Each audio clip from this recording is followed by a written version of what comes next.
কিরে লাভলো যে কত নিয়ে ভিডিও বানাস, ঠিক আছে?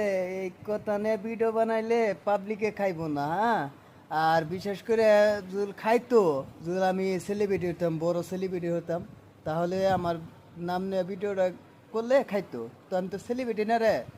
আর আমার এই বন্ধু তো জনগণ চিনেই না, ঠিক আছে? তো ভাই আমার কলিজা, হ্যাঁ, যেটাই বানাস তোর নিজের ভয়েস দিয়ে ভিডিও বানা এবং বিভিন্ন ধরনের কথা দিয়ে ভিডিও বানা। পাবলিকে দেখবো, পাবলিকে খাইবো এবং লাইক করব, কমেন্ট করব, শেয়ার করব। তুই একদিন অনেক বড় সেলিব্রিটি হবি, হ্যাঁ? তো ভাই আমার নাম নেয়া, ঠিক আছে? আজে বাজে কথা কইয়া ভিডিও বানাই লাভ নাই রে ভাই। এই ভিডিও পাবলিকে খাইবো না, ঠিক আছে ভাই? তো তোর কন্টেন্ট দিয়ে ভালো ভিডিও বানা, ঠিক আছে? পাবলিকে দেখবো, তুই পরেও উঠতে পারবি, ঠিক আছে ভাইয়া? তো এইসব নিয়ে ভিডিও বানাইস না। তোর ভিডিও আমি দেখলাম একটা দুইটার উপরে কোনো লাইক নাই, ঠিক আছে? তো এসব ভাই ভিডিও পাবলিকে দেখে না, ঠিক আছে ভাইয়া? তো ভালো থাকিস ভাইয়া।